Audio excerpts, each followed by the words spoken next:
Once again, good morning everyone. Welcome to the Seattle Aquarium and to our Window on Washington Waters exhibit. Thanks for joining us. My name is Katie and I'm the person standing in front of this great big window. And I would also like to introduce our dive buddy on the inside of the exhibit here. This is diver Kim. Hi Kim. Hello Katie. Hello everyone. Welcome to the Seattle Aquarium. How's everybody doing out there today? Are we having fun? Yeah, it sounds like we're doing well out here. How are things going in there today? It's just wonderful in here. Fantastic. Now, believe it or not, that is Kim talking to us from underwater right now. Does anybody else think that's pretty cool? Yeah, so Kim, how can you do that? How can you talk if you're underwater? Well, I do have this really special mask on that allows me to see clearly underwater and also to talk and breathe at the same time. The air comes into the mask through that yellow line that you see running all the way to the surface. And that's attached to big tanks of air, so I have plenty of air to breathe underwater. There's also a microphone built into the mask that's taking my voice through that red cable. And that goes all the way to the speakers in the room where you are. And that works in reverse, picking up Katie's voice through her microphone and coming back down to my underwater earphones. So this is a pretty cool system that we can use to talk to Kim while she's underwater. I think we should test it out and make sure it's working. So on the count of 3, can everyone help me say, "Hi, Diver Kim"? Ready? 1, 2, 3. Hi, Diver Kim. I can hear you. It's all working. Excellent. So that means we can talk to Kim and find out all about this exhibit that she's swimming in, what we're looking at, and what she's up to in there.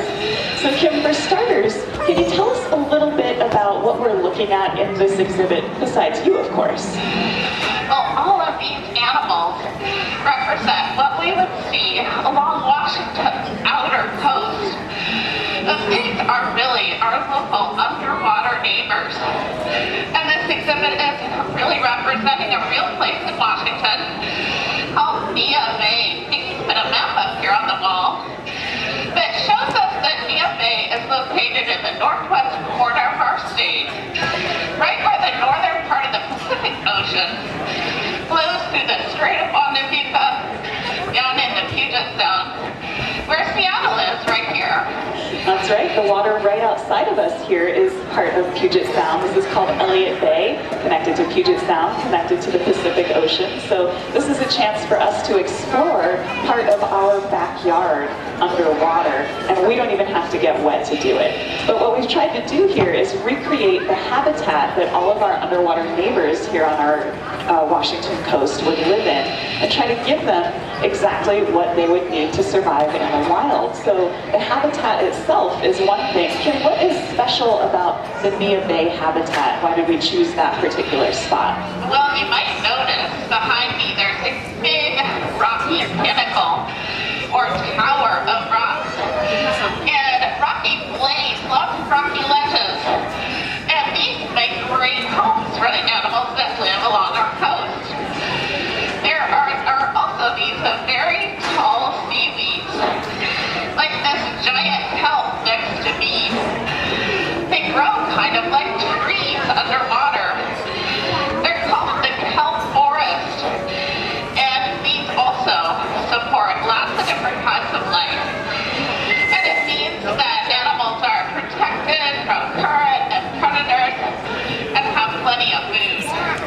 Definitely. So this provides lots of shelter, places for animals to hide and rest and to feel safe and secure. That's an important part of any habitat or home that an animal might live in. Now, another thing that these animals need in particular, because they are ocean creatures, is the water. Kim, where do we get the water for this exhibit? The water comes in from outside, and it flows in and out all day long. So it is safe water these animals live in just below our feet. And they really need cold, clean ocean water in this part of the world. They definitely do. Cold and clean water is very important to these fish. So we're pumping the water in from outside because that way it's already exactly the same water they would live in the wild. Because these are our underwater neighbors living here with us in Puget Sound and on the outer coast of Washington, things that we're doing on land can also impact their home in the ocean. So Kim, what are some things that we can think about to help make sure that these animals have that nice clean water that they need to survive? Well, many of us have pets like cats and dogs. And many of us already know we have to clean up their pet waste, which can be not so fun of a job. But it actually does also help to keep our waterways clean so that anything like the bacteria doesn't end up going into our water systems and all the way out to the ocean, which can affect animals that live in the ocean. Absolutely. So even if you don't live here in Seattle or around Puget Sound, you live near some body of water, whether it's a stream, river, pond, lake, or another part of our one big ocean. So keep that in mind. Think about what you're doing on land to help make sure that the animals in the body of water closest to you have that clean, healthy home that they need. So let's see, animals need shelter. Ocean animals in particular need clean, and in our case, cold water here in the Pacific Northwest. Kim, what is the water temperature like around here? Well, today it's 46 degrees, which is pretty chilly for a human. And the scuba divers in this area usually wear a dry suit, which helps us. It's a special suit that keeps me dry, and it does help to protect me from that cold water. So a little bit chilly for us as humans, but just right for our underwater neighbors. So shelter, clean, cold water. Can anybody think of another thing that these animals probably need to survive, both here at the aquarium and out in the wild? Something that we all need as well. I see a few people whispering food. Kim, how do we provide food for all of these animals? Well, today I did bring some food with me, and I'm going to grab it here. I have a bag full of food, and some of it is small food, and some of it's a little bit bigger. Fish don't chew their food, so we do prepare the right size food for the size of their mouth. And this is all really high quality food. You can see that our fish are already starting to pay attention to that. You probably see some of those silvery fish darting in to grab a bite. Does anybody recognize those fish? They're some of our most famous, iconic fish here in the Pacific Northwest. Those are salmon, exactly. So you may have seen them in our exhibits. You may also have seen them up at Pike Place Market. They're important not just to our ecosystem, but to our culture here in the Pacific Northwest as well. And Kim, they seem pretty excited. What are you tossing out there for them?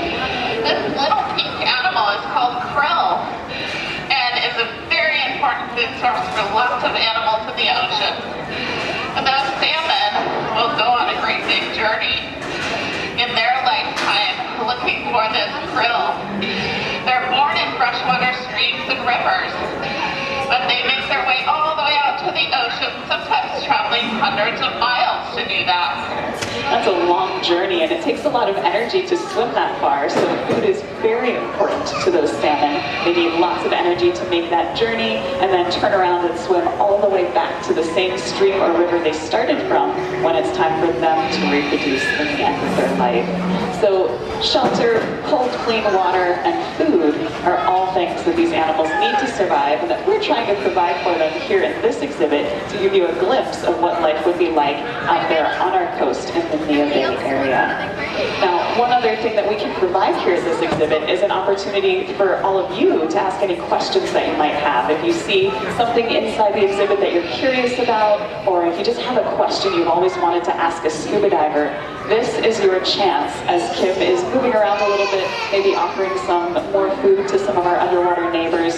If you have a question, put your hand up and we'll try to answer it. If you can't stay for questions, that's okay too. I know there's lots to see today, but if you can stick around, please do. We can start with a question here in the middle. What's your question? Did you want to ask Diver Kim something? No? Not sure right now? Well, if you'd like to take a closer look at some of the items in this tray, I'll have it over on my cart and you can come take a peek in just a few minutes. I think I see another question here.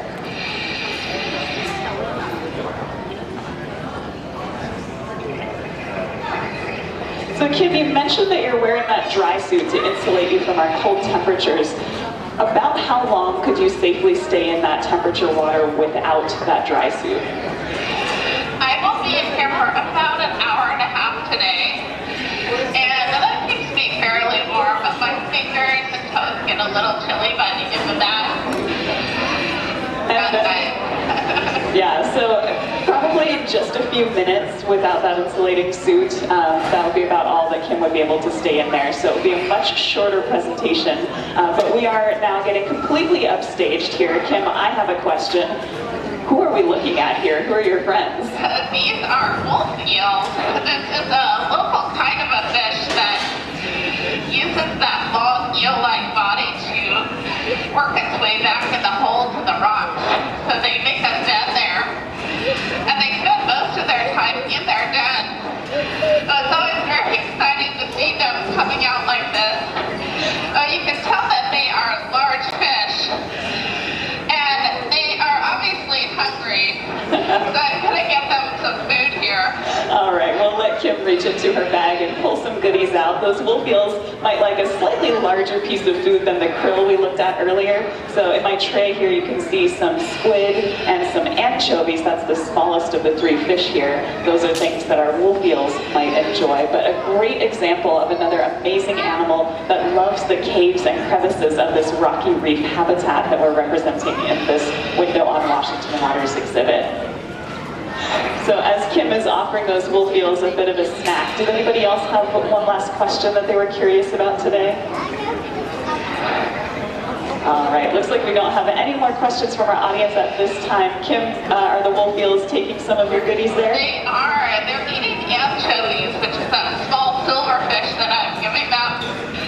And this is also squid. And yeah, very popular. They eat that whole. Excellent. So if you are curious about those wolf eels and would like to come up and take a closer look, I invite you to do so. At this time, we'll wrap up our formal presentation. If you do think of any more questions while you're here, I'll just be over by the cart here at the side of the room. Come and chat with me. I'm happy to answer questions one-on-one. Thank you so much for joining us, everyone. And thanks, Diver Kim, for telling us all about this exhibit. Thanks, everybody, for being here. Have a great time exploring.